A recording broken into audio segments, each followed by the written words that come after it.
This is my husband, Bob. We are here to talk about our business, creative contracting. Kim's going to do a walkthrough of our kitchen that we not too long ago remodeled. We're doing our home to start the series off because of COVID, not being able to go into other people's homes.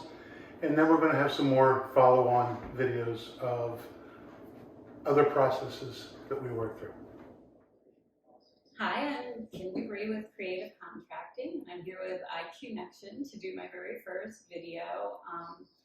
Because there is a pandemic going on, I'm inviting you into my house to see some of the things that we've done. For those of you who've known me for many years, you know that my kitchen has been an ongoing process for a long time. And all of the decisions that I've helped you to make are also things that I've considered for my own home. So it was very exciting for Bob and I to finally finish our kitchen in 2020, right before the pandemic started. So I'm happy to show you everything, talk about some of the decisions that we made, talk about how it evolved over the years, and give you an introduction into our remodeling process.